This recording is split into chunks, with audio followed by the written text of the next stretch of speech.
For nearly a century, the U.S. aircraft carrier has been the ultimate symbol of American power, a floating city of steel projecting force anywhere on the planet. When a crisis erupts, the first question a U.S. president asks is, where are the carriers?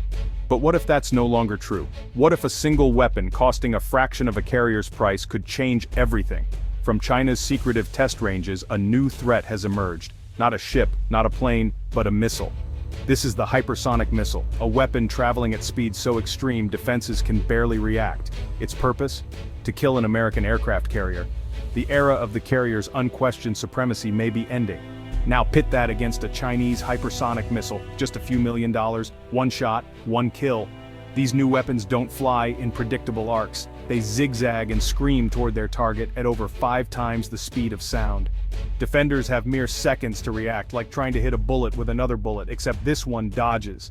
The unstoppable arrow has finally met the unsinkable giant. The U.S. Navy faces a new reality. Its floating fortresses are no longer invincible. The question is, can the U.S. adapt before it's too late?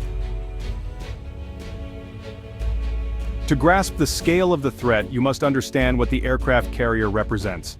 More than a ship, it's the heart of American naval strategy, a mobile airbase, a city at sea, and a symbol of global reach. Since Pearl Harbor, carriers have been the centerpiece of U.S. power, dominating conflicts from the Pacific War to the Gulf. Each carrier is a self-contained city, powered by nuclear reactors, able to operate for months without resupply. Its air wing and escort ships form a layered shield, designed to be impenetrable. Ticonderoga-class cruisers, Arleigh Burke destroyers, and attack submarines create a formidable defense bubble. The carrier's mobility and deep defenses have always given it the edge.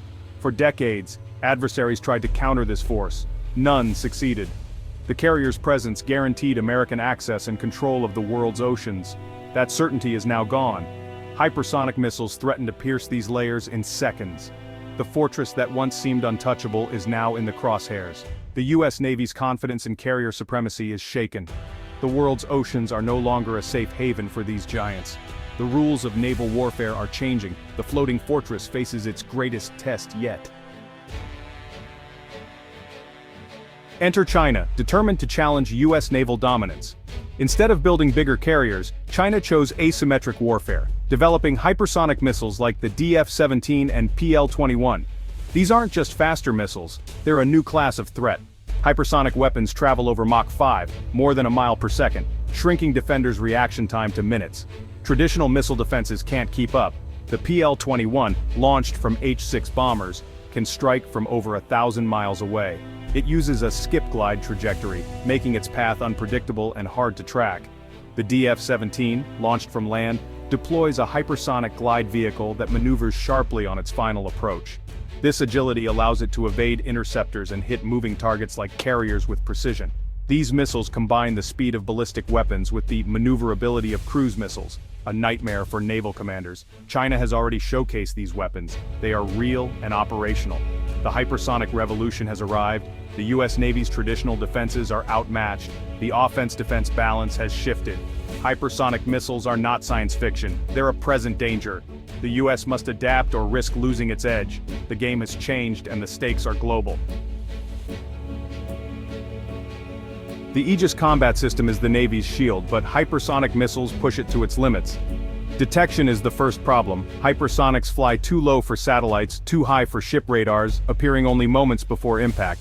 By the time Aegis picks them up, defenders have barely a minute to respond. Interception is even harder. The Standard Missile-6 was built for predictable targets, not maneuvering hypersonic gliders. Calculating an intercept is like tackling a running back at 4,000 mph. One wrong move, and you miss. Then comes saturation. China wouldn't launch one missile but a volley from multiple directions. The Aegis system can only guide so many interceptors at once. A coordinated attack could overwhelm defenses. Even if most are stopped, one missile getting through could cripple a $13 billion carrier. A single hit could ignite catastrophic fires, disable flight operations, or even sink the ship. The carrier's layered defenses, once thought impenetrable, now face a threat they may not survive. The margin for error is razor thin. The U.S. Navy's crown jewel is more vulnerable than ever. The age of easy dominance is over. The year is 2027. Tensions in the South China Sea are at a breaking point.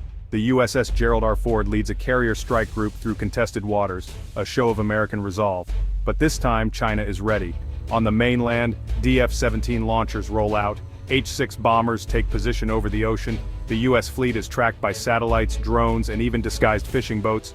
Suddenly, blinding flashes in the upper atmosphere, missile launches detected. Minutes later, the carrier's early warning aircraft spot multiple high-speed contacts, not on ballistic paths but maneuvering erratically. Hypersonic glide vehicles are in their terminal phase, screaming toward the fleet at Mach 7. Bombers launch PL-21S from another direction, creating a multi-axis attack. Alarms blare.